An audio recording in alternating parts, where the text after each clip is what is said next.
There we go. For the record, the board has just taken a vote to approve the posted draft minutes of the August 5 board meeting.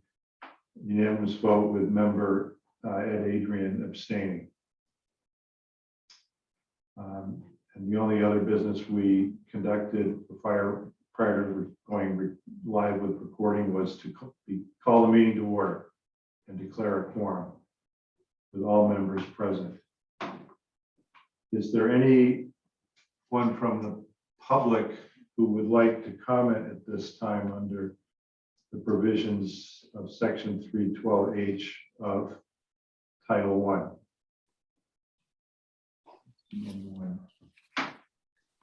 Don't see anyone else there. Okay. We have John Adams and Mia Crow in the waiting room, and I'll let them in. Please.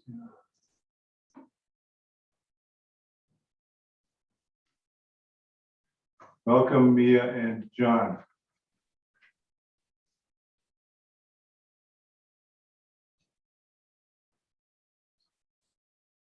So the next item on the agenda is to discuss recent mapping efforts and resources.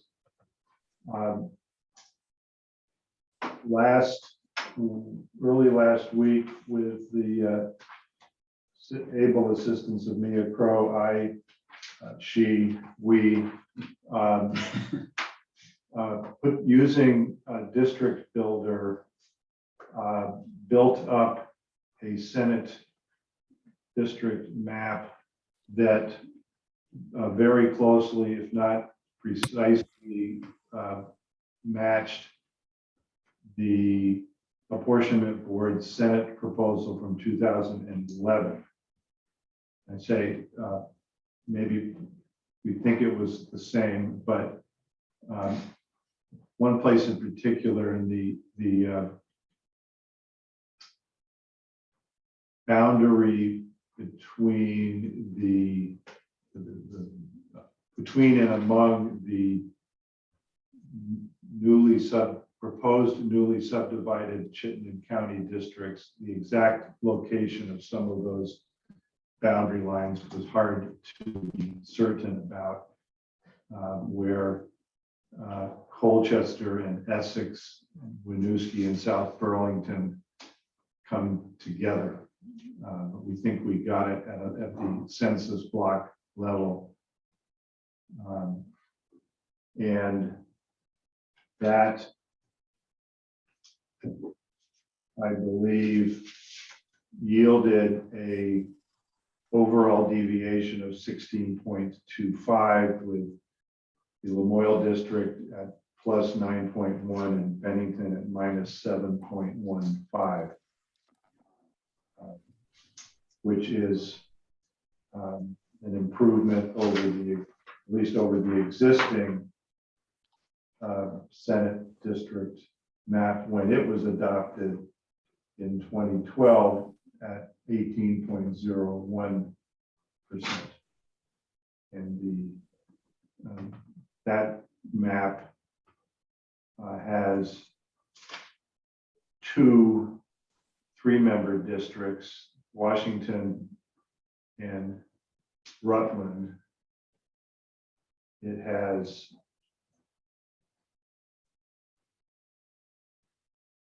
2 single-member districts, Lamoille and Orleans, and I believe the rest are 2-member districts.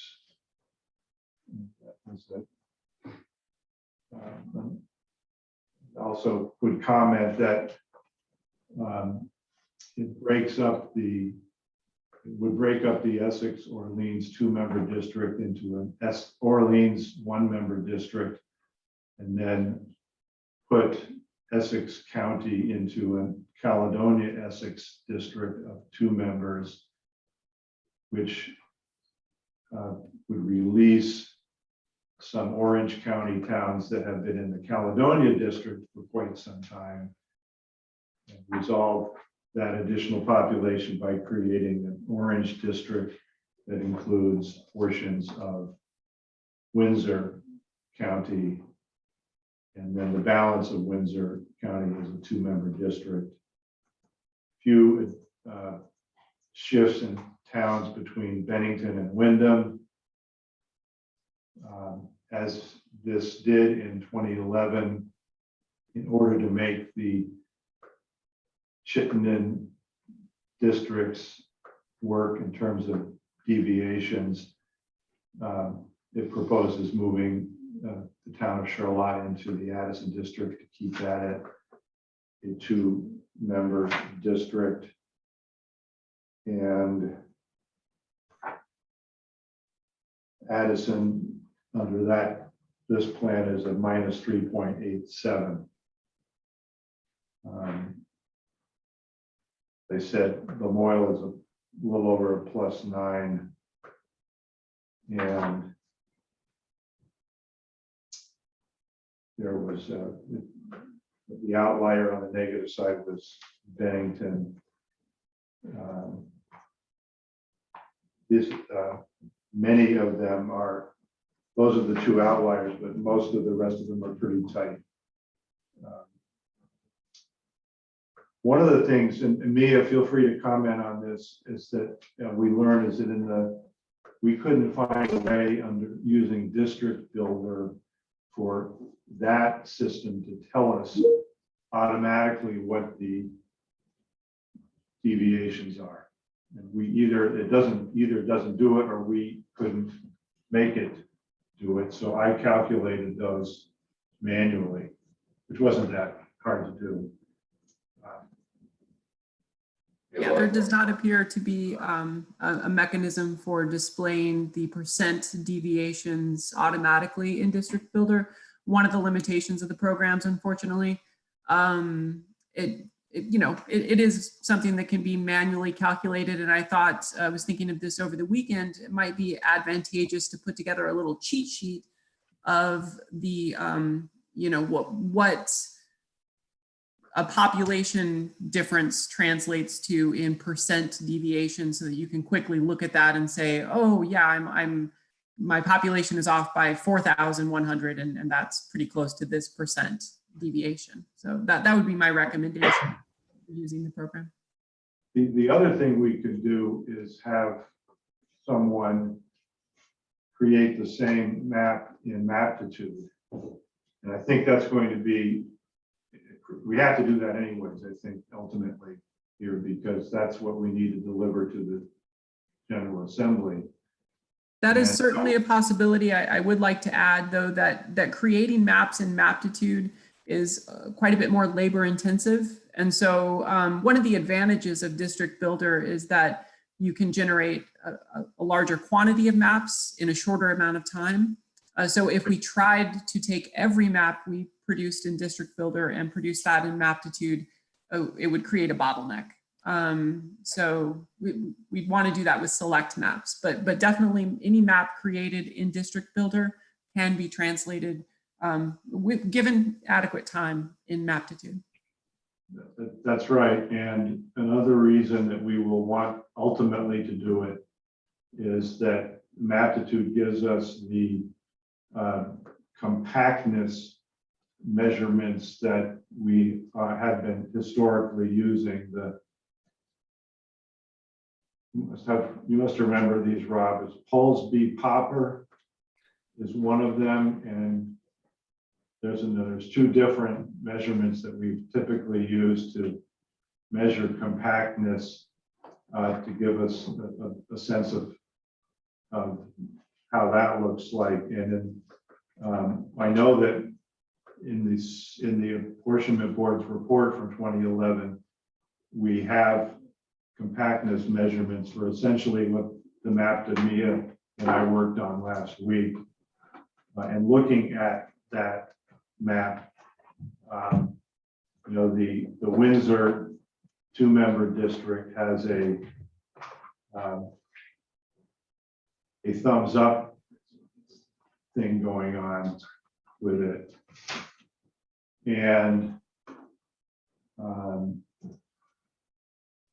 likewise, the Grand Isle Chittenden district, part of that is just simply because the Grand Isle County towns are stretched out as a series of islands. And then the proposed Caledonia Essex district is a bit of a sprawl, but certainly less so than the current Essex Orleans district. I have a question about District Builder. Go ahead. So thanks for sending this around. It's been useful, kind of just orienting. I've been focusing on the numbers and some, experimenting with some mapping, though not anything that covers the whole state yet. I really want to understand what the numbers look like, and that having a map that I can kind of use as an example while I do that has been really useful. But I did have a couple of questions about using District Builder. I mean, I have an account, I've gotten in there, I understand a few things about it, but a couple of things would be really helpful, and perhaps some folks know how to do this. One is the map that Tom and Mia produced. When you look at it in District Builder, there's a list of numbered districts with colors. Unless I'm mistaken, the numbers don't appear on the map. So that's a question. Can you get the numbers to appear on the map? That didn't happen for us, but I don't know whether there's a way to turn that feature on, or whether having to kind of scan through all the colors, and the house side, of course, it would be insane, impossible. So so that would be really useful. And then the other thing that really is unfortunate, if it isn't possible, is to be able to download a list of the some understandable listing of the towns that make up each district. I mean, I understand you can zoom in and you can get what they refer to as these census blocks. There's two levels of blocks. The mid-range of blocks is what I'm talking about.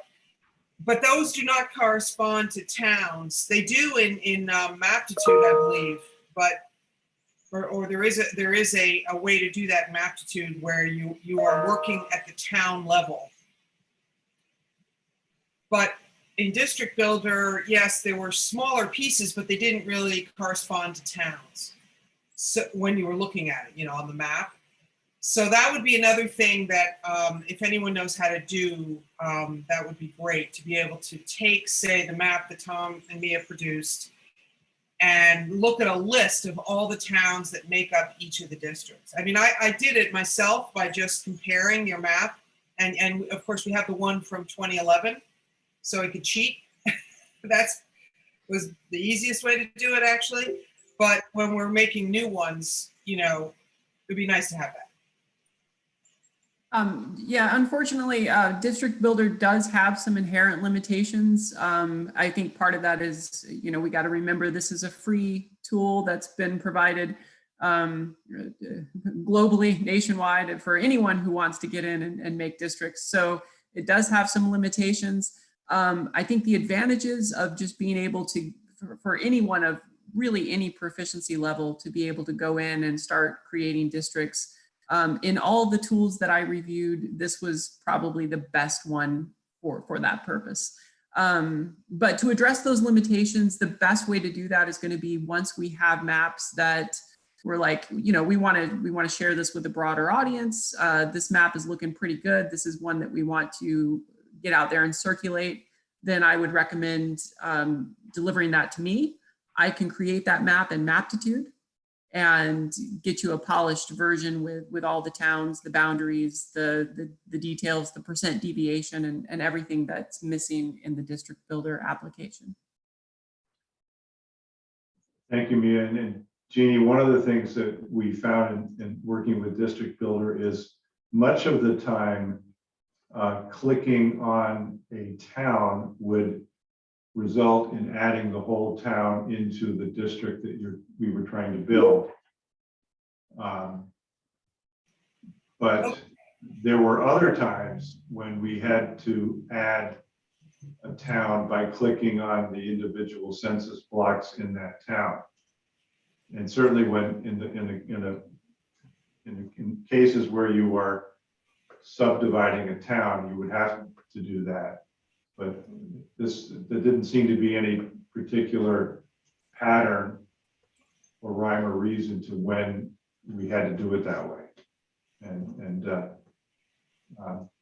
as with a lot of these things, as we got worked through the exercise, it got quicker and easier. And then when we got to the last district, that one was easy. It was everything that was left over.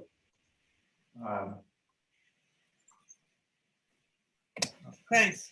I mean, I totally understand that when it's free, you know, you get what you pay for kind of thing. But, and I do think it's easy to use. So there's a balance there. I just figured I'd ask in case someone discovers a way to do, I don't think either of the things I mentioned are that obscure. So if someone manages to come across a way to do that, that would be great. Well, I think if at least for me, having a handy print copy of the existing Senate districts and the existing House districts is certainly not ideal, but that can help work through this unless there are a few or more people on the board who've developed a facility with Maptitude and can go directly in there and do that. And in that regard, Mia, we were at some point there was, we were trying to maybe with that legislative council piggyback on a Maptitude update or refresher course training session. Is that something that can happen, or did it happen, or? So we have learned that training conducted by Caliper, the parent company of Maptitude, runs about $2,500 a day. Given the price tag, we're recommending that we try to review existing resources as much as possible. I can speak from my experience in that the last two recordings, the trainings that were conducted in May, on May 12 and May 19, were excellent recordings. And one of the benefits of using a recorded training session while you're going through the Maptitude application is that you can fast forward the slow bits. You can get right to the part that that helps you get what you're trying to do done. So I actually use those training sessions as a guide anytime I'm making a map in Maptitude, just because that process is so complex. There's so many moving parts that it helps me to have, I pull the training session up on one screen and I've got Maptitude up on the other, and it really helps me get through the process painlessly. So I would recommend those. There's also free resources that Caliper has. They have a lot of YouTube recordings of little user guides for specific tasks in Maptitude. Those are handy as well. But those last two trainings were really gold. So I'd recommend using those. And then of course, if the lab decides that we do need to schedule another training session, I think that is a possibility. We just have to, discuss that with the legislative IT. So the updated census data is in Maptitude now? Yes, the new data is in both Maptitude and District Builder. And there's, will that be the default? If I went into Maptitude and started, creating something, would I have to choose the 2020 in some way, census 2020 data, or would that sort of be what comes up by default? or is used by? I default? believe you have to choose the data, just like if you recall with the 2019 data. I don't know exactly what the data set is named, but I imagine if you started searching for that data set, you could find it. I haven't been in Maptitude this month, so or since the data was updated. So I don't know what that data set is called, but yeah, I think it would have to be selected. And for those who haven't seen the chat, John Adams has said that he reached out to the district builder developers about town lines and multi-member districts, and they plan on making expanded functionality available in that regard sometime in the middle of September. Go ahead, John. And so I have been in Maptitude. I have used the new data. It's not hard to find. It's the same process as in the training. You just choose a different folder. It's pretty clearly labeled. So it's if you can follow along with the training, it's easy enough to do.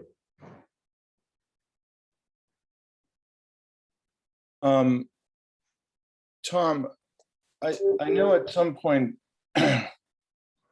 we discussed getting a cartographer, because that seems to be what pretty much every other state does. When I joined the Princeton group for their session, people were astounded that we were making our own maps.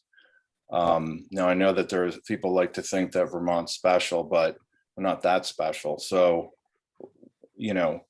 rather than, as whoever drafted this comparable said, to have a large scale up time to try and learn something that we're never going to use again, or at least not going to use for another 10 years. Why aren't we having professionals do this?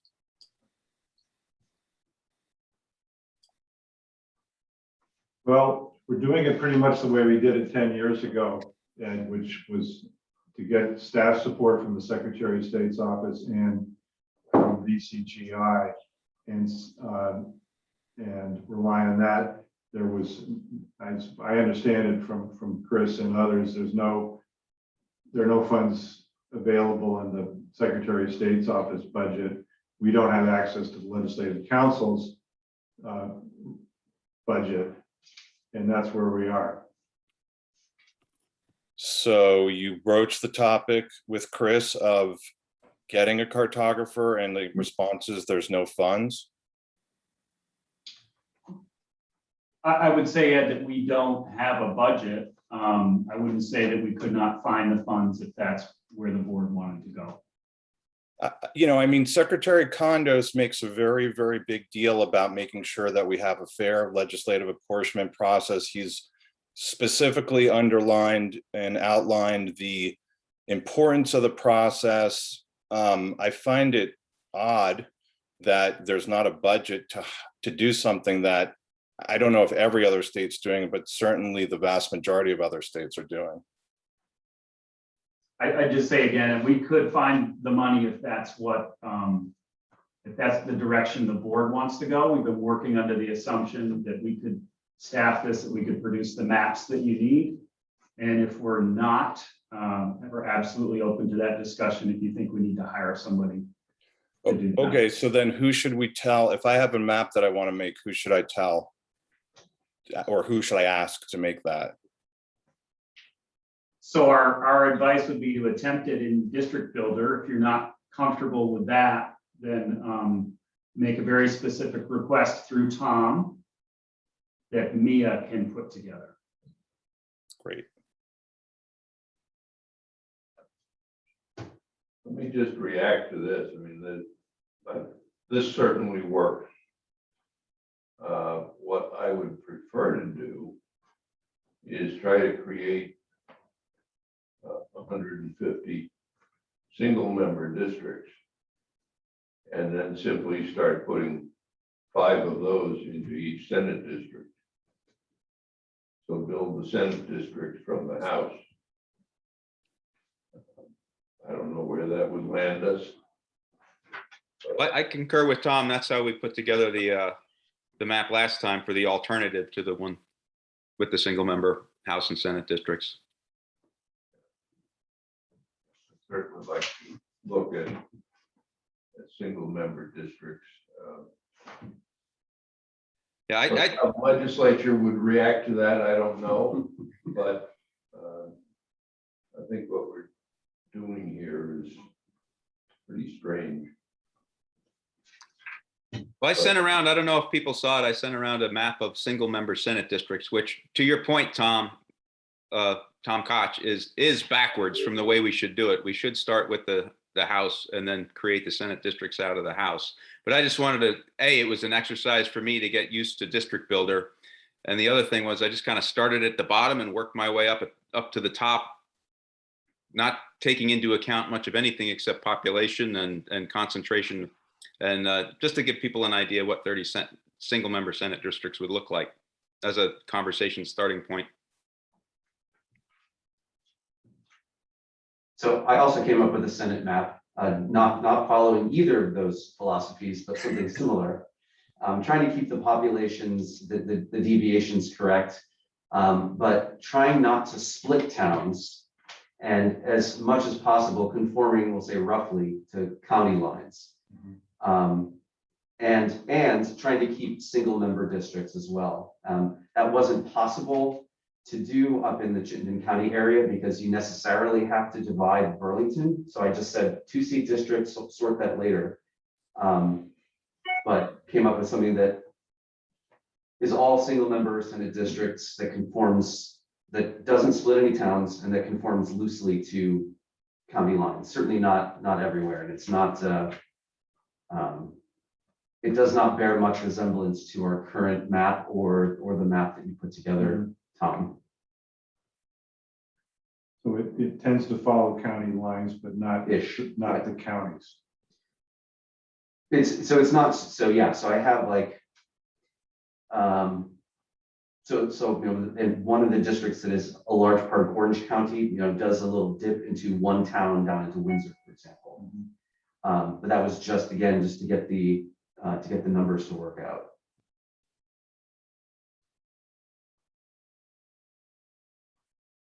Rob, perhaps you could repost that. I missed that from you. I apologize for that. But Jeremy, is that something you've posted or could? I mean, I can show it to you on the screen now if you'd like. If we can. So I mean, it's because it's in Maptitude. I mean, I guess I could export it as a on a PDF or, you know, get a screenshot or something like that. But whatever is the most useful.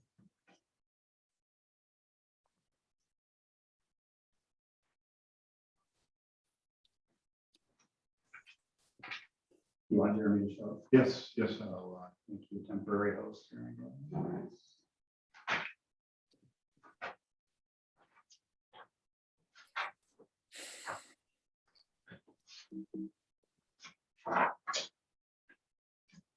So I'll just, because of the real estate of my screen, this is kind of where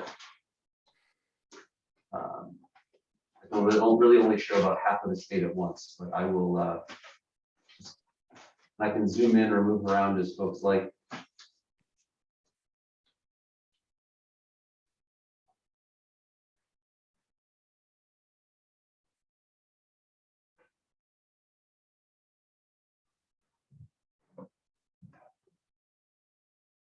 And you said you didn't split towns and towns to the best of your knowledge? Okay. There are no town splits here whatsoever. So, And what is the overall deviation? so by overall deviation, you mean the highest positive deviation along with the lowest Yeah. negative deviation? It's 15-ish. Okay. So I think the,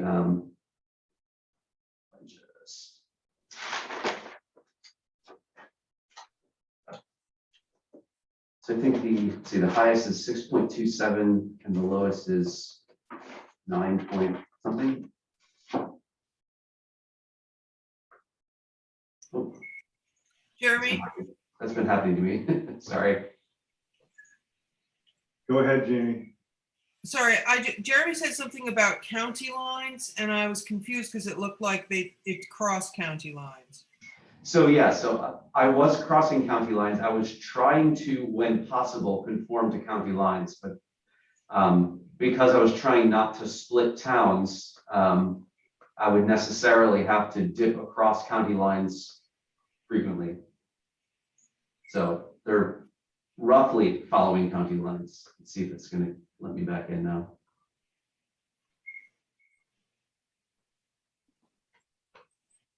All right, well, I'm gonna stop sharing while while this reconnects. Yeah, I think for the time being, at least until we get more of us further advanced on Maptitude, if you could somehow send a link to that that shows up as a PDF. Sure. I can see what I can do. And again, printing out a hard copy that would come out as an 11 by 17 sheet would be great, at least for my purposes. So just to agree, so single member districts, with the exception that you haven't proposed to subdivide the city of Burlington. City of Burlington and the kind of ring of towns and cities around Burlington, because I couldn't get a nice two separate, conveniently arranged. Yeah, the towns aren't cooperating. Right. Yeah, I've noticed that.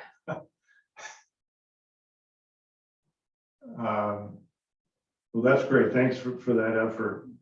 This is exactly what we need, whether we all agree with it or not, to get to the point where we develop a consensus, or at least the ability to take a vote ultimately.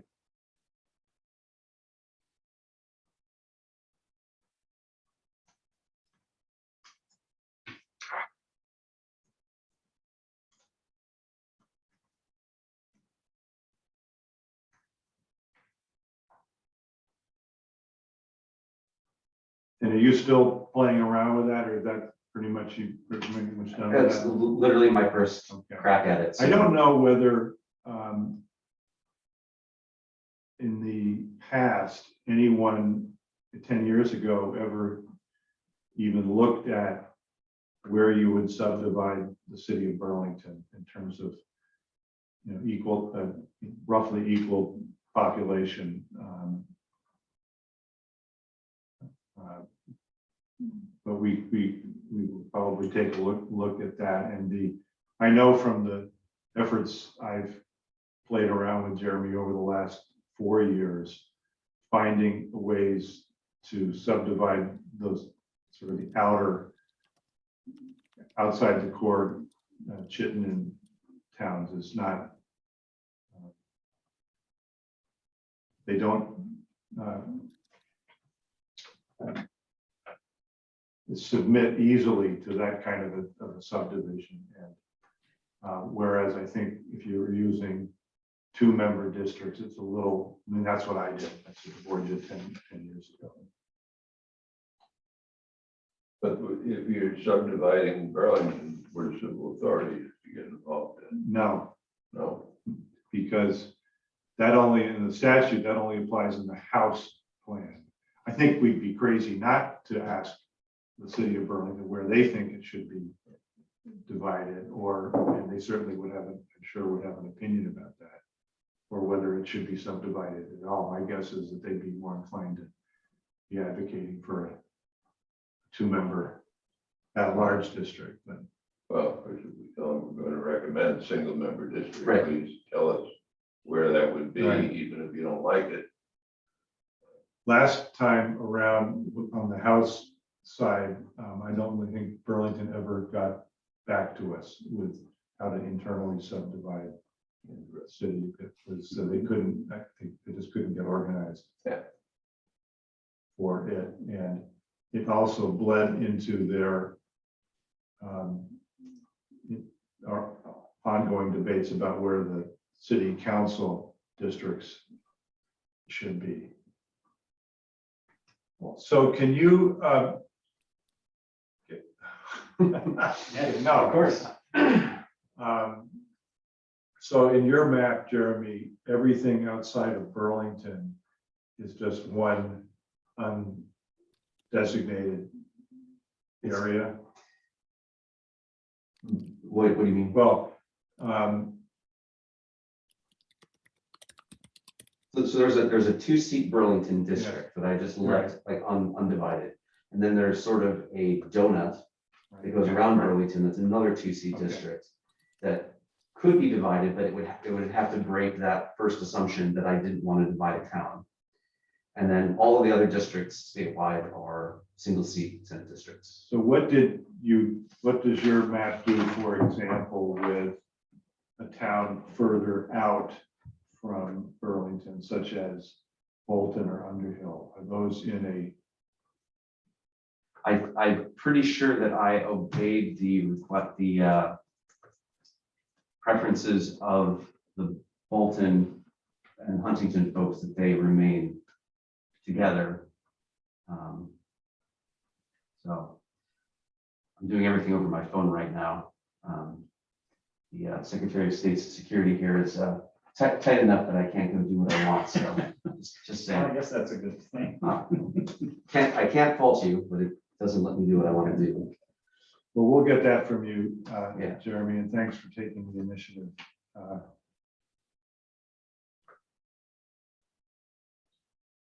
So here I can, if I don't show it in the video, I likely have more stability. So I have like Buell Score, Huntington, hold on, Bolton, and Jericho in one district. And that gives me a minus 1.32%. So Huntington, Bolton, Richmond, and Jericho? Nope, Jericho, Bolton, Huntington, Buell Score.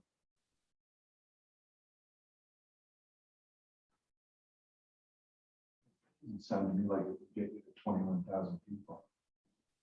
Maybe I'm missing something. Hold on. Maybe I.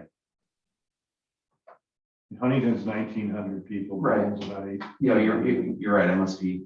Did I go up into Franklin? Oh, crashed again. So. Okay, all right. I'll take a peek at it again. It could have been that in my editing of the districts or whatever actually created a non-contiguous, Okay, something non-contiguous. that can be tempting. I certainly don't want to do that, No. but that may have just been how it. I just didn't notice that I was going to breaking my own rules at that point.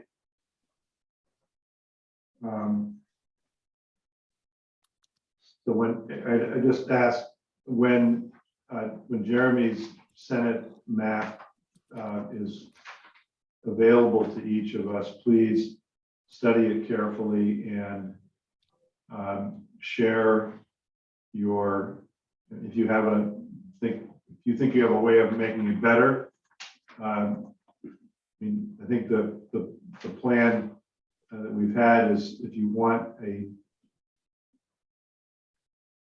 propose a map, or you want a map to be created following certain contours or instructions and guidelines, let me know and I will find a way to get it done. If it's a tweaking of what Jeremy's done, you can probably work directly with Jeremy. I have a quick question. Actually, this reminds me, my recollection was on Maptitude that we all have access to whatever we put in there all collectively. So Yes. presumably, if I'm alert, I will see something that's recently posted by Jeremy. Yeah, That was there's a Hanson subdirectory, so you can just go grab my map and open that up in Maptitude straight away. Great. I mean, if it isn't, it doesn't make it easy for you to, as I recall, the last time I was in there, it doesn't really make it easy for you to like copy it and paste, and send it around. But if you could, maybe I just didn't, I wasn't persistent enough, and there is a good way to do that. Just seeing it visually would be great if you can do that. Yeah, so I was able to export a PDF. I just need to get it off of the machine now and get it to all of you. So I'll do that as soon as I can. Thank you. Yeah, and Rob, I opened your map also. Oh, good. One thing I haven't done anything, I mean, I haven't taken any additional steps, but with Tom's map, you guys, others may be way ahead of me on this, but just in case it's useful, just by copying it, I could make it something that I can edit myself. Mhm. In District Builder, I mean. So haven't done it yet, but I can, combine all of Rob's back into multi-member if I felt like it, for example. But No, you'd never do that. Oh, no. I couldn't imagine why I'd want to do that. So, Rob, could you walk us through in a little bit more the process you undertook? Yeah, I just sort of, as I said, this was more of an operation to familiarize myself with District Builder and to be a conversation starting point. But I just started at the bottom with Bennington and Windsor and trying to keep the deviations as close to zero as possible. Just sort of moved up the state in terms of population with somewhat of an eye to keeping things that made sense in terms of creating a logical constituency. So you've got sort of like a Bennington district there in the bottom left, and you've got a Brattleboro district in the bottom right, and then you have sort of the more rural above in Bennington with like Manchester and Dorset, which seem to have a logical union to them, and going up. What's nice about this, as you'll see, is that instead of having to sort of take away a district from one of the areas of the state that's lost population, you're able to spread those constituencies out, but without creating these huge geographical new districts. So if you were to save Bennington's Senate seat, you'd have to have a huge geographical district. But this way you have two that sort of creeps up there into the bottom part of Rutland County a little bit. But as I said, I think it makes sense to have Dorset, Peru, Landgrove be linked with Manchester and that part of the Senate district. And sort of similarly up in the kingdom, I tried to keep things loosely, not as tight as Jeremy did, but tried to keep things sort of loosely based on counties. So you'll see that there's some overlap into the other county lines and whatnot, but it's basically sort of a blob in the center of the county with a little bit of nibbling or adding on the edges. So I started at the bottom and I looped up until sort of I got to Addison and Washington County, and then went to the top along the eastern part of the state, looped around the top, and then back down to Burlington, so sort of fish hooked around at the top. And one of the things problems that I have with District Builder is if you'll notice my at the top of the statistic numbers there on the left, it says that I still have 1,787 unclaimed people, which means there's a little dot of a town that I've missed somewhere, and I can't for the life of me find it. I mean, it's not like I can't go back and add it. I click on this thing where it says, the three dots on the right, it says zoom to district, and I don't get any zoom to that particular spot. And I had this on an earlier version of the map too, where I missed I think it was like Springfield, which really screwed things up. And I had to go back and sort of recreate it from the beginning because it was too big a mistake. But I can't find the 1,787 people that I have left off this map. So again, it's very rough. It's more of a conversation starter to see the benefits and some of the pitfalls of having single member Senate districts. St. George, St. George. I had a similar problem in Maptitude where I missed Winooski, which is about 8,000 people, but it was easy to find. I'm sure it's just some tiny little Senate block that's hyper populated, but it makes a difference because Rob, do you have St. George in there? we have St. George. Maybe. Let me zoom in. Easy to miss. That would be good because if it was in the Burlington area, that's where I finished up.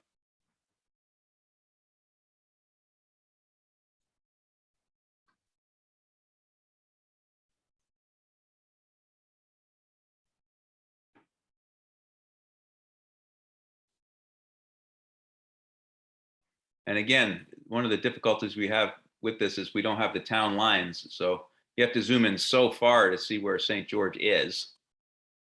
Right next to Shelburne. Yeah. Well- Oh, no, I know I basic think, basic geographically where it is, but it doesn't show up. I have Shelburne, Charlotte, and Heinsberg, and I'm hyper zoomed in. So to find the exact census block that encompasses St. George, it's very difficult to find. But it looks like I've got everything in that. There's no little white area in the general area, but around okay, Shelburne. well, it could easily be in one of the lot more dense population areas that where it just doesn't show up, you know, Yeah. or But 1,787 is a fixable problem if we can find it on the map. Not that I think that this map is going to really go anywhere apart from a conversation starter. But when I missed like Springfield, that was an issue. That was an issue that couldn't be fixed. Question I have is, where do we get a simple printout list of the population of each town? That's on the maps or lab maps. Here, I can find it. Whatever. What John from BCGI set up for us. John Adams sent us a link that has that, but printing, if you wanted to print it out, it doesn't work well at all. I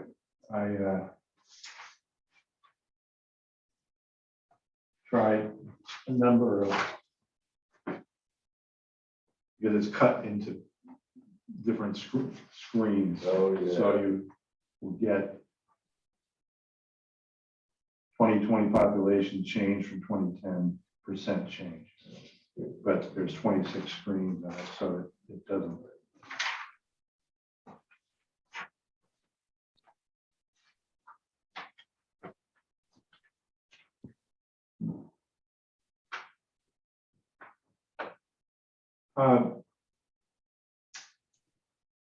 So thanks, Rob. Thank you, Rob. I think that in combination with what Jeremy has done and what I sent around on my map will get us a more robust conversation about what to do with the Senate. And it's my expectation that once, you know, when we submit a report to the General Assembly, it will have the board's recommendation for a Senate plan, but it will also have links so that the General Assembly and the public can likewise see these other variations and know what else we looked at.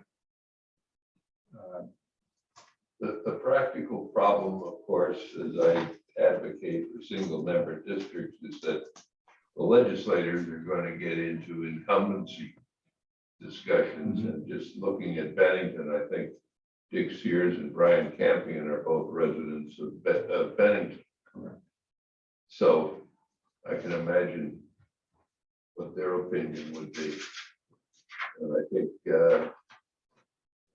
Bobby Starr is from Troy and Russ Ingalls is from Newport. That throws them into a single member district.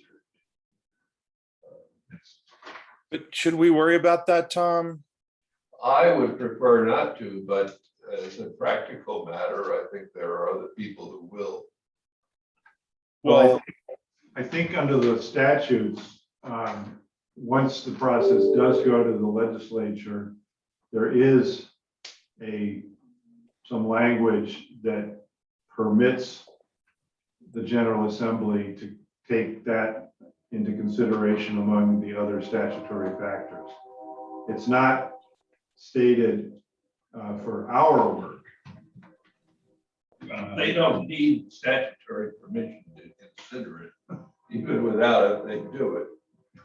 Well, I think from a practical standpoint, we should have it in the back of our heads that if we want support for the maps that we put forward, we have to be conscious of that. But I don't think it should be a going concern. You know, if we can draw a line to accommodate two incumbents, knowing that they're more likely to support it, we should. But if it's, you know, as in the case of my Bennington map, there's really no way around it. So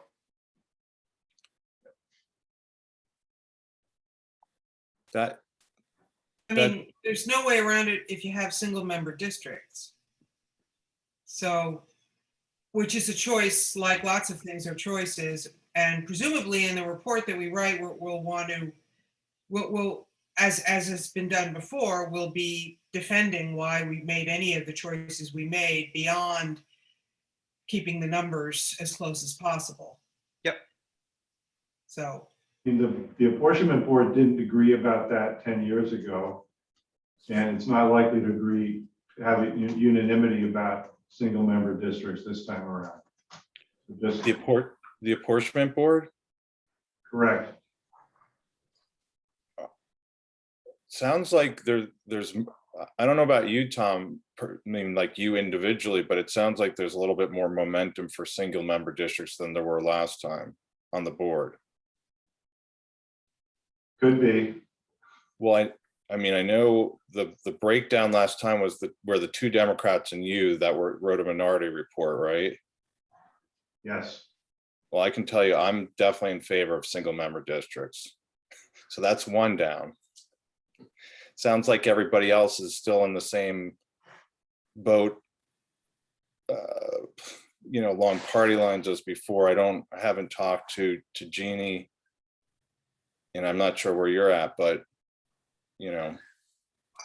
I feel like at some point, I'd like to have a more thorough discussion about why people favor them. I've heard various things thrown out, but I don't think we've ever had a conversation that gets at it to at least my satisfaction of understanding why, beyond certain practical reasons that I can guess. Why people favor single member districts? Yeah. They're more democratic. Well, see, That's not necessarily true. Yeah. And there's So for one thing, if you've ever campaigned in a 2-member district, you'll have a better appreciation for why the district should be half that size. I mean, all of these are interesting points, and they, you know, together produce a final judgment by the individuals on this board, I'm sure. I just feel like maybe we should set aside some time at some point. If that's where things are going, I would, given that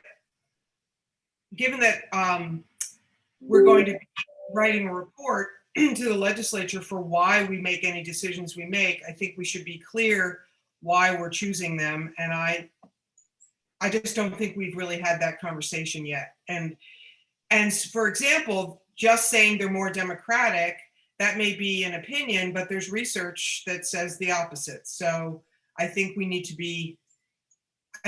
have a careful conversation about it if we're going to end up producing that map as our recommendation. Well, I mean, That's respectfully, reasonable. it's not a matter of research. It's just a matter of sheer numbers. Somebody in Chittenden County has 6 times the amount of representation of somebody that has a single member. I mean, that's just a fact. It's not something to research. Well, Where they have 1/6. it's not I really. think I'm going to call a timeout.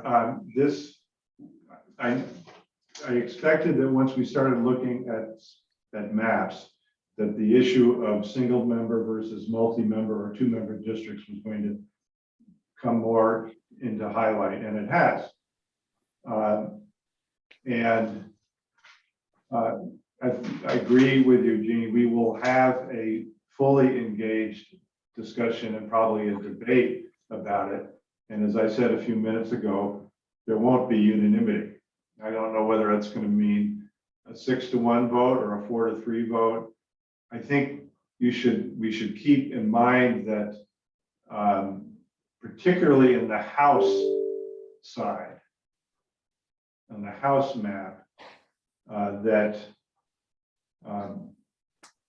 using only single-member districts can result in the subdivision of a significant number of towns. And that as Jeremy has shown, doesn't have to happen in the Senate, but I think it's almost impossible to avoid in the House plan. So when we see a one or two all single member district House maps and see what that looks like, I think that will tee up that'll be the time to have the discussion and hope that we are able to say that reasonable people can disagree at the end of the day. As I've always sometimes said, reasonable people can disagree, but so can unreasonable people. And I want to be in the former than the latter. Speaking of House districts, has anyone ventured down that path? And if so, what have you found?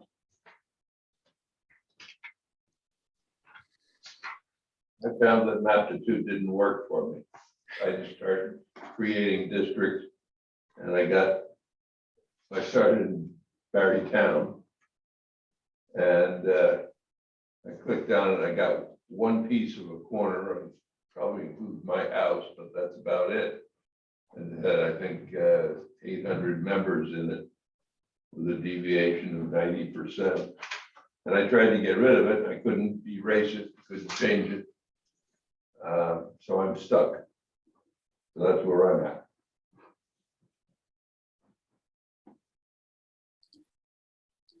Rob, do you have, I think I asked you this question a few months ago, but do you have, this may be actually in the 2011 materials that are on the Secretary of State's sort of archived webpage.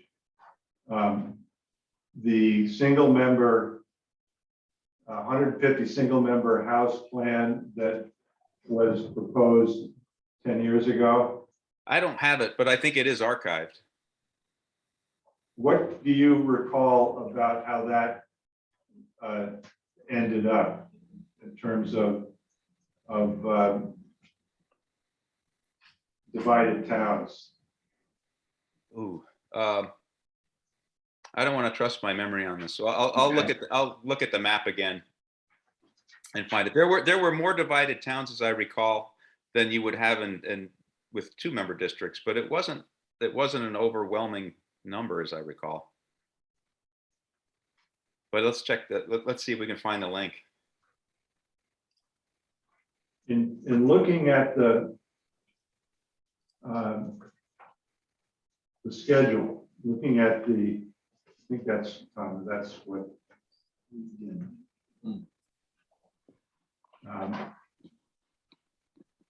We'll just talk about the schedule here for a moment.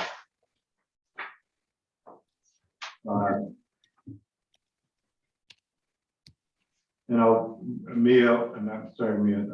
Jean, I'm gonna help try to rely on your memory and what you prepared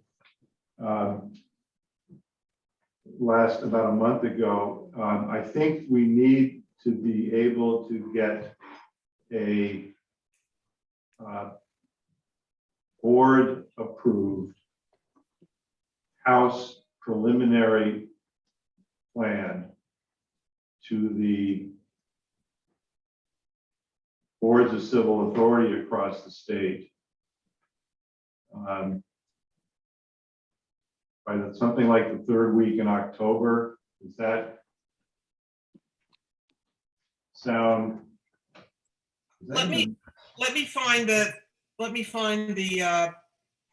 document I prepared. The main issue is how much time they are required, minimum that they have to respond, and then how much time we think we need to incorporate, or make any changes that might come out of those responses. So, but I kind of work backwards and I can find that. I didn't bring it up before the meeting. Just one second.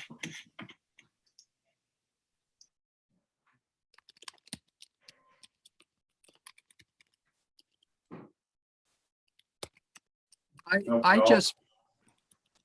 just brought it up and It starts with August 31st being able to use the census data. So I think since we got the census data about 2 weeks earlier, all the other dates need to shift forward. Or that buys us a cushion in terms of the back end. Let's see if I've got it. Well, this says October 25th for making a tentative house plan available. Okay, Yeah, and actually, Mary, that's a good point. We did get it amazingly earlier than I was thinking, or at least it was in a form that was at least somewhat usable. Though when I made that, I worked backwards from the end regardless. So that was all of those dates were sort of almost like we should have it done by this date to be able to have enough time to do what we need to do. well, and If we, Jean, your draft timeframe gave the towns a response deadline of November 15, which was giving the towns 3 weeks. right, And we then, and giving the board upon receiving those 2 weeks to submit a final House and Senate plans to the General Assembly. right. That was, what I came up with as at least kind of a minimum. I mean, we should take into account not to bring up the single member issue again, but to the extent that we propose something that's radically different than what currently exists, we should probably consider adding more time to the part of it that comes after. Well, first of all, giving the boards maybe more time and then giving us more time. Well, if we move that up a week to October 18, that gives the towns a month. How do you feel about? And that really means if it's October 18, that means we have about 6 weeks to get it done. And is that enough time? Is that more than enough?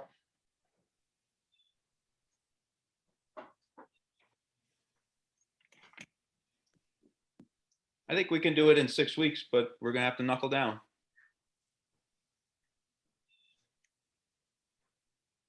I think having a 6-week deadline will help us get it done in 6 weeks.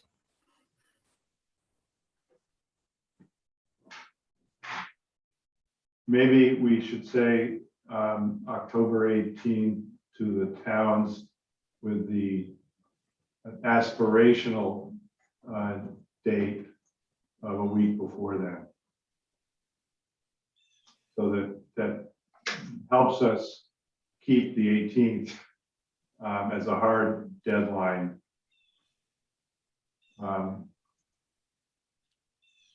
maybe help prevent slippage. I think that worked.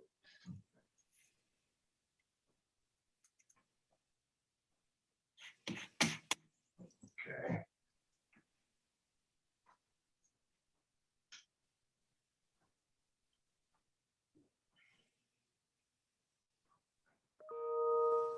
All right, go back to the agenda. In terms of the house map, I just offer a couple of town-specific things that I've been looking at. I noted that since it's in my neighborhood, you may recall that for the last 20 years, a small slice on the west side of Heinsberg has been included in the Charlotte single-member district in order to get the Charlotte deviation to an acceptable level. I looked at the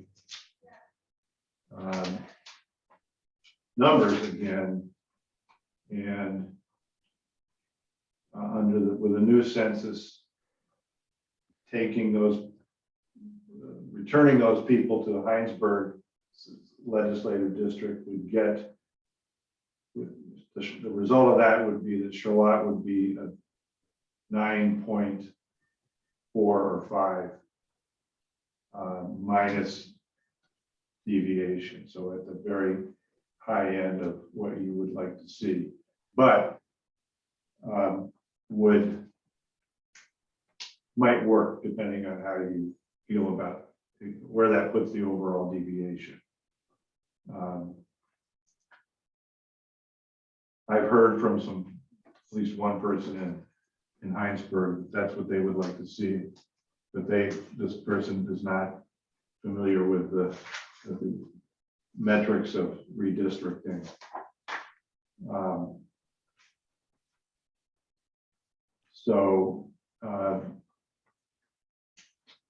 The other town I looked at, I was interested to see the bump in population in the town of Stowe, Stowe has been a single member district, I think, for 20 years. Used to be in a 2-member district with some or all of Morristown. Yep. But leaving Stowe as a single member district would put it at a plus 20 deviation or something like that.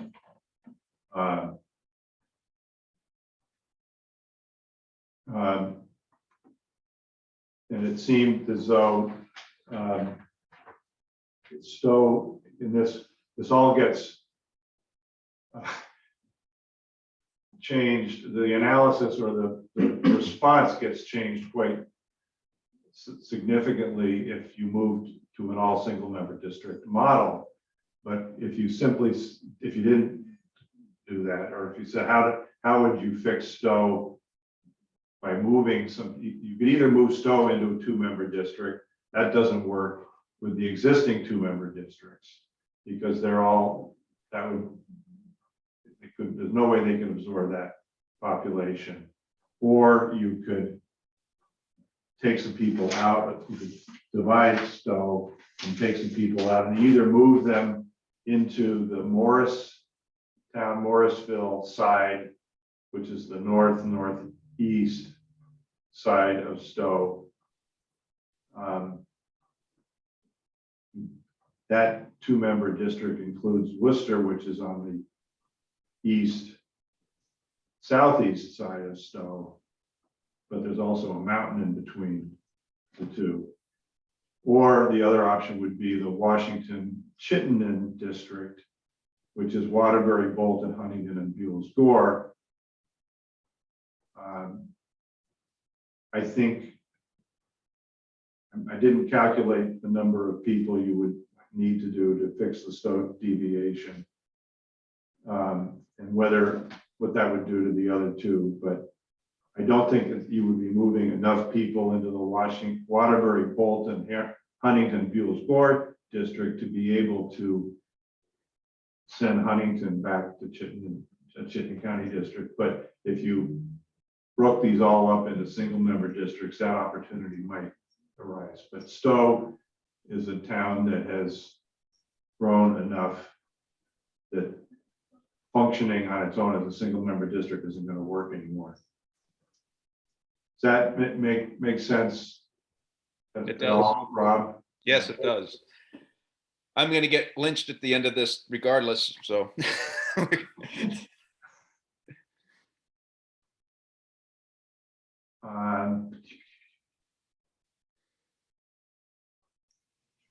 In doing, those are the two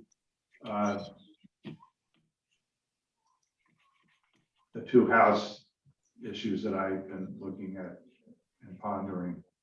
Anyone else, short of doing a map, done a partial run at rejiggering some house districts?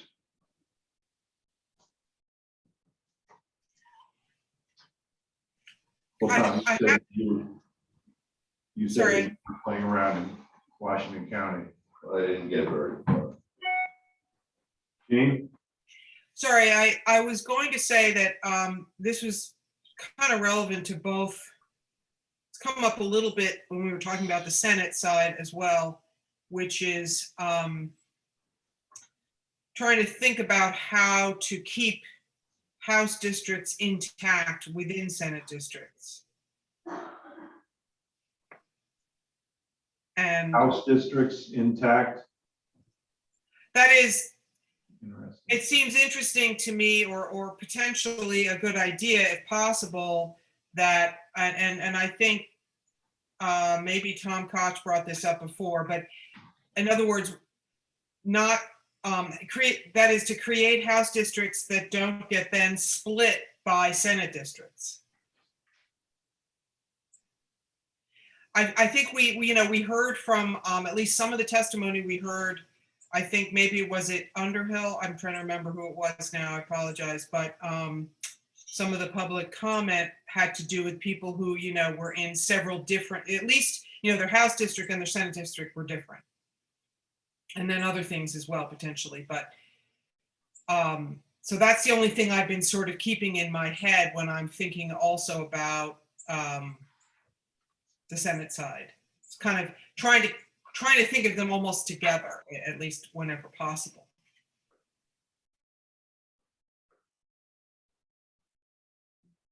I mean, right now, Huntington is in a Addison County Senate district and in a Washington County dominated House district. Right, and is part of Chittenden County. Right. that- Bolton is in a Chittenden County Senate district now, and in the Waterbury, the Washington Chittenden House district. But what I thought you were saying, Gene, was if you end up splitting a town into two different House districts, you would not want to also split it into two different Senate districts? No, I was really just saying if possible, like, for example, I was thinking if, just to throw out something which I'm not proposing necessarily, but for example, I know that Brandon used to be part of the Addison Senate District. And, adding something from the southern part of Addison doesn't really make sense because the southern part also needs something. So that's not a solution I was thinking of, but it occurred to me that just taking Brandon, which is part of a House district that also includes currently two other towns, is peculiar. You'd want to include the whole House district when you could. Of course, obviously sometimes you don't need that many people, so that's a challenge if you're just modifying the existing map. But it was mostly, I was thinking that there could be a nice sort of coherence if all the House districts were, none of the House districts were split when we formed the Senate districts. That's all I was saying.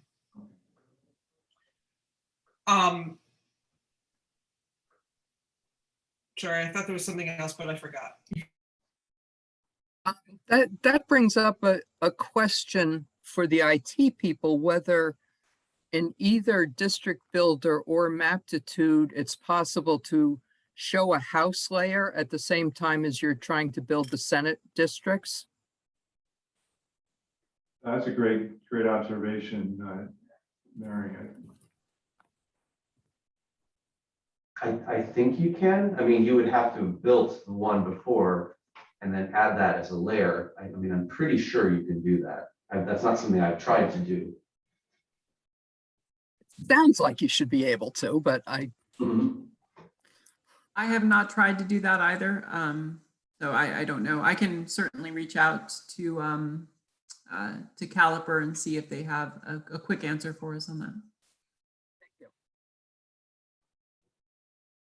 Tom, I have this, sorry, I don't know why it took me so long to find this, the workflow timeframe document that I made. Do you want me to adjust it to the dates that you were mentioning earlier? If you would, yes.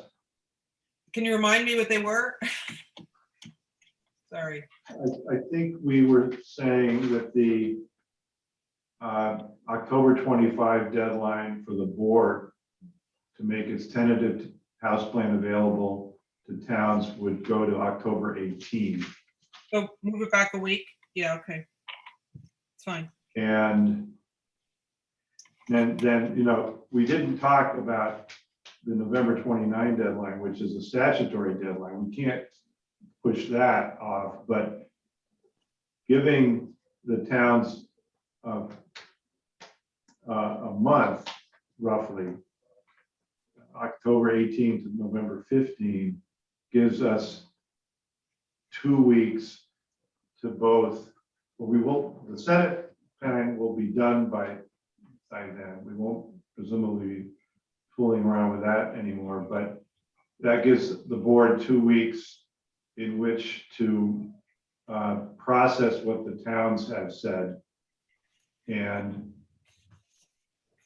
come to a consensus ourselves about what adjustments to make to our tentative house plan. Well, that also, by the way, I got some of these dates, or at least I borrowed them from what's normally the statutory calendar, which got blown out of the water because of the lateness of the census. But normally the towns have a month and then we have 2 weeks. That's the normal. Okay. It's just normally we don't have 6 weeks from when we get the Oh. data. Right. So, but the other part of the calendar, if we move it to October 18, move it up a week, our deadline for ourselves, then the rest of it will match what normally is in statute in terms of the amount of time. Does that make sense? Yes.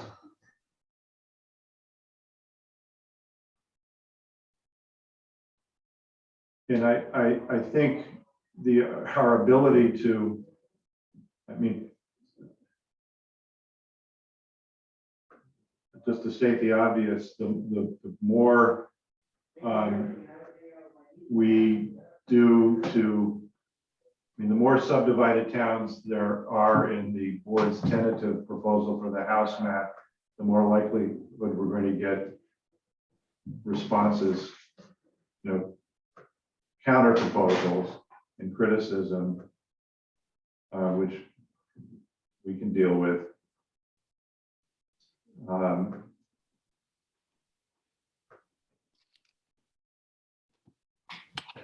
Well, I don't hear any dissent to moving the October 25 date up to October 18 and keeping the deadline for the towns to the 15th. Presumably not all of them are going to wait until the 15th.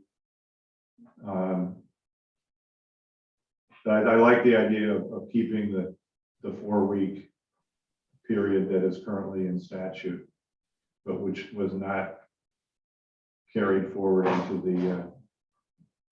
the revised deadlines.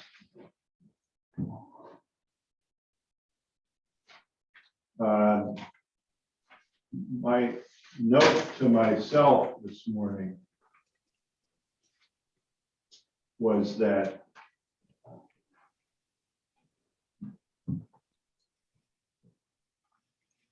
we really then need to place some kind of a tentative deadline on ourselves for getting proposed house maps done and circulated and commented upon so that we can deliberate and come to a vote on them on or before October 18. It seems to me that I don't know what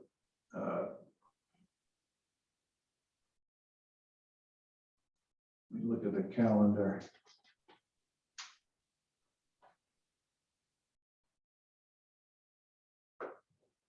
If you use September 20th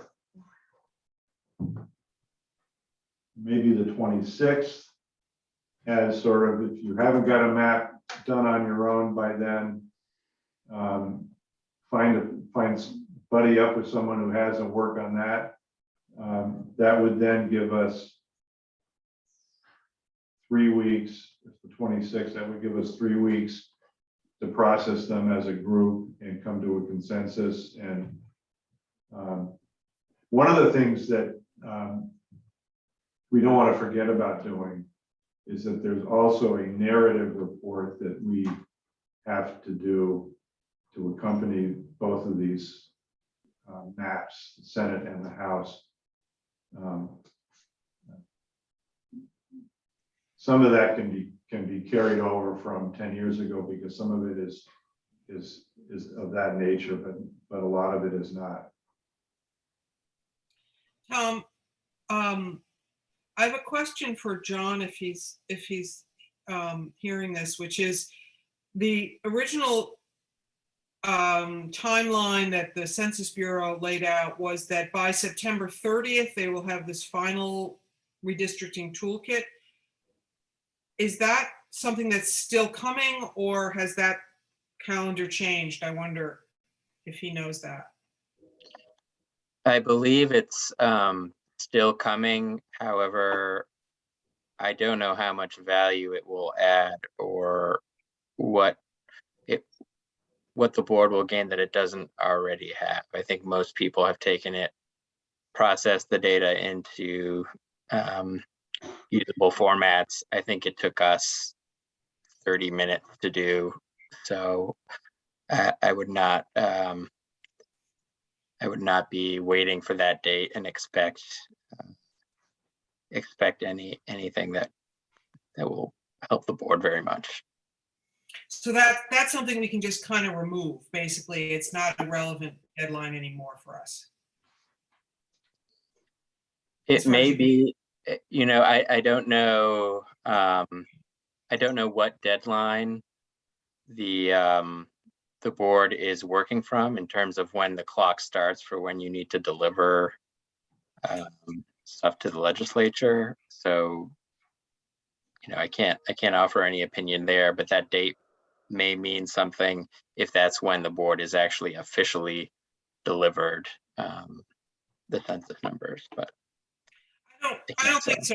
I mean, I think at least what I'm hearing you say is that to the extent that something was supposed to arrive on the 30th from the Census Bureau, that was more that we could, that was needed for us to do our work. We're kind of already there now.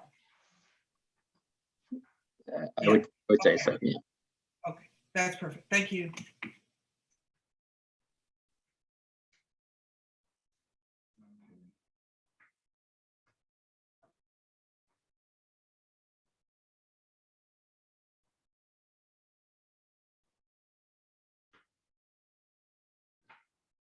What is your, thanks, John. What is your pleasure for our own internal deadline for getting house maps circulated, and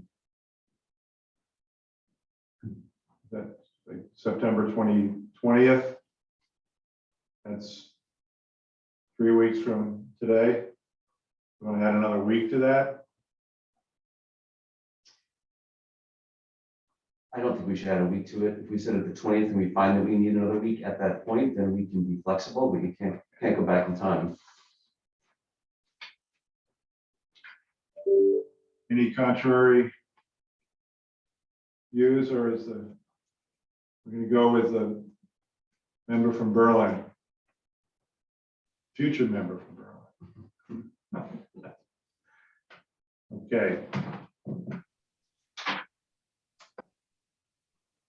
That, I think, can take us to how often do you want to meet as a full board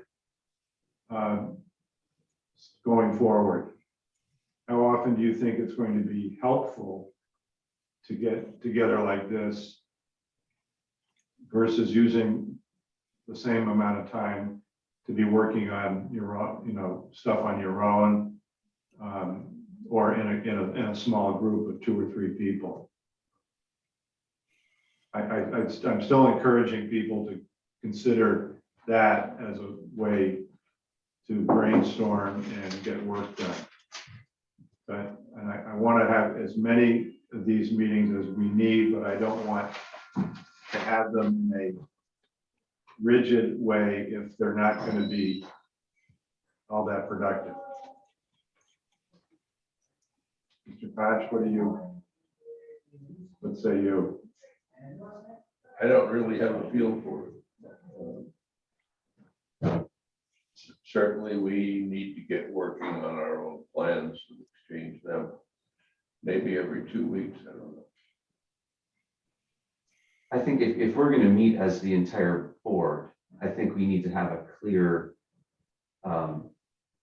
goal, a clear deliverable in mind at the end of it. So I mean, so for example, we were talking about, we need to get to the bottom of this single member district philosophical discussion. That seems to be something that we could put as on the agenda. We could get to that, and that can inform that and how we can go from there.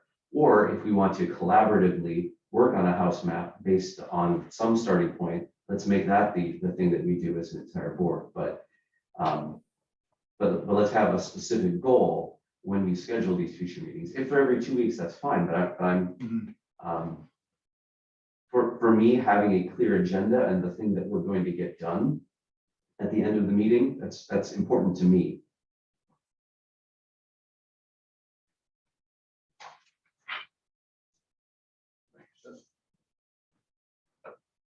Well, why don't we push this out 2 weeks and perhaps put on that the single member district discussion. And maybe, I don't know whether you want to add an hour to the meeting, or whether we should be disciplined enough to get that and everything else done in 2 hours. I'm flexible about that myself.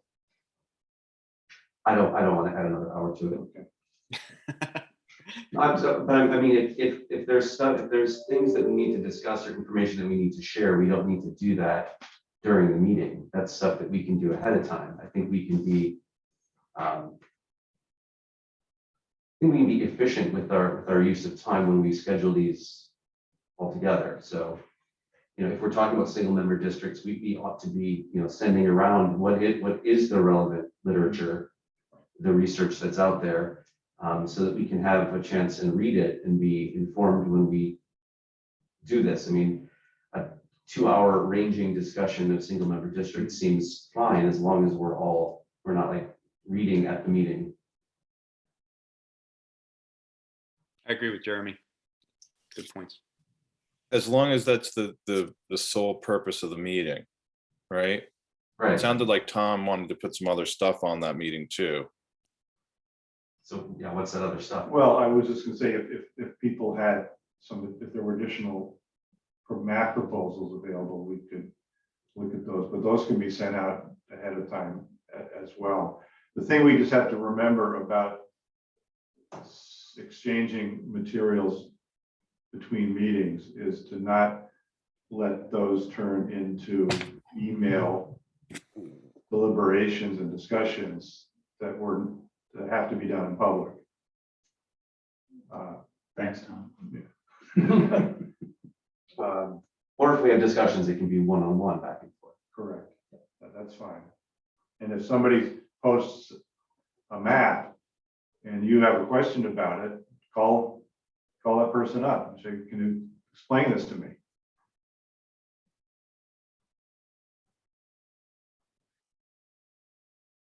Well, then let's narrow the scope of the 2-week out meeting to single member House, single member Senate districts, pros and cons, why or why not, with the notion that if you have some research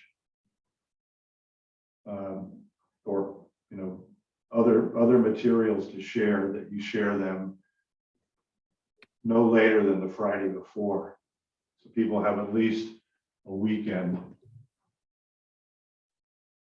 to devote to this work Great. instead of what you might otherwise be doing. That would mean, Friday the 10th.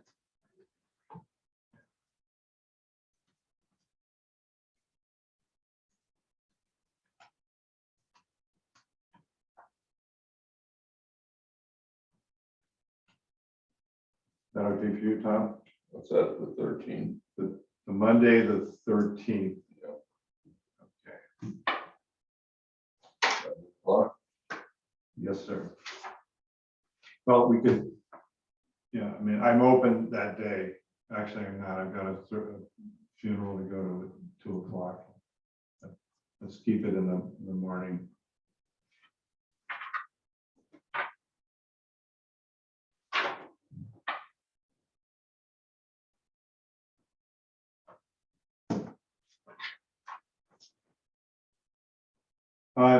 John, I want to give you an opportunity, if you have anything else to add that you've learned. I haven't been able to follow the chat. I've been, trying to focus on everything else, but if I want to give you a chance, John, if you have anything you'd like to offer or suggest. I don't think I have anything to add. I tried to follow the conversation and chime in the chat if I thought anything would be helpful.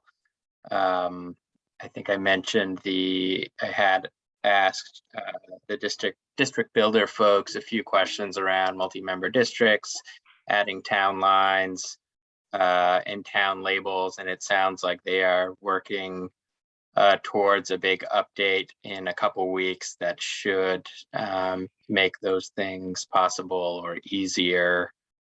And aside from that, I added a link to some updated, we had a post that had the 2020 census data and some updated graphics on our website. If there's anything that the board would find particularly helpful in terms of a map, a base map that has the town boundaries with population or any other type of boundaries similar to what I had done previously, please let me know. There is a map of the existing house districts with their deviation available on that website. So if you'd like to see any modifications to that or additional layers added, please let me know. Thank you, John.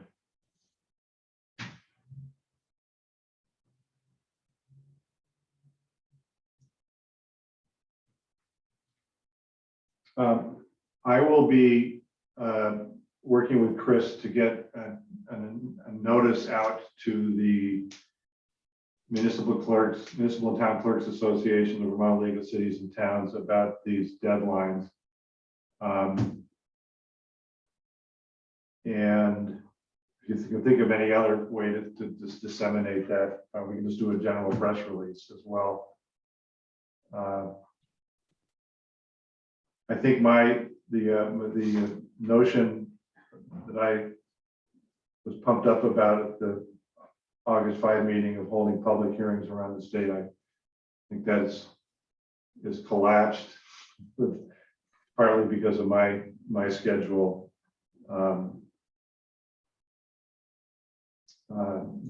We'll see.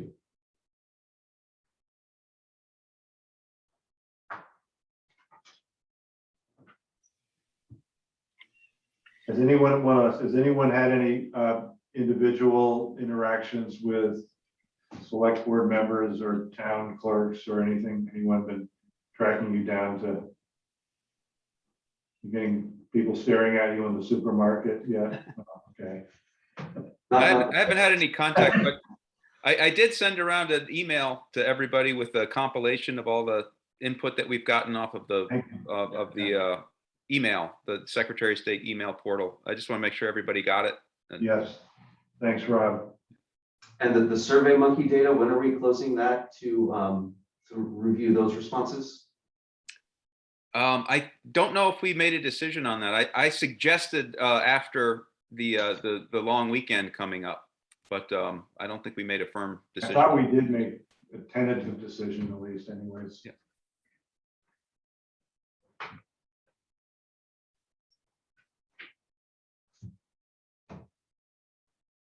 Okay. Anything anyone else would like to bring up at the meeting? One more thing on the survey. Since we're going to be meeting on the 13th, would it make sense to keep the survey open until that, and that be the deadline, and then we can use that as a discussion point to see what sort of public feedback we get regarding the single member, multi-member district? Why don't we say that the Friday before? Okay. So you want to close it on the 10th? So you'll do that, Chris? Yes, I can do that. Great. Thank you.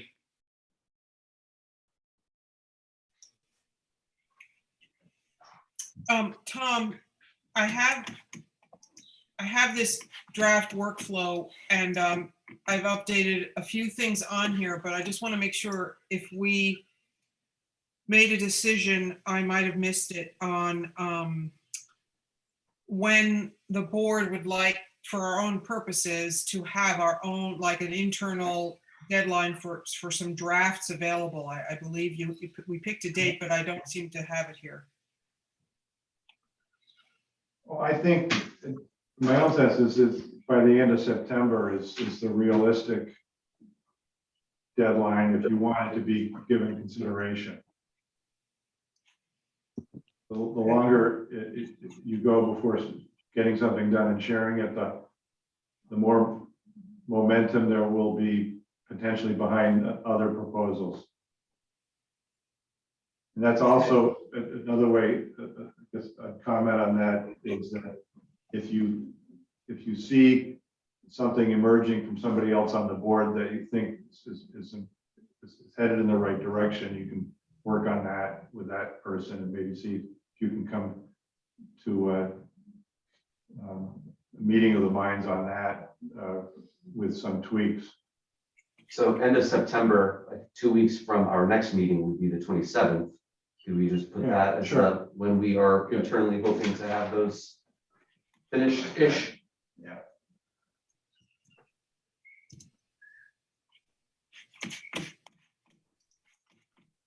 Okay, great. Mary, do you have anything else you'd like to add? Nope. Okay. Ed? Okay. Rob, I think we've got everything from you. Jeremy? Okay. Thanks, Chris. Thank you. Thank you all. We'll adjourn. Thanks, everyone. Bye-bye. Thank you. I'll catch you for a moment. Yep. How's Mrs. Koch tonight?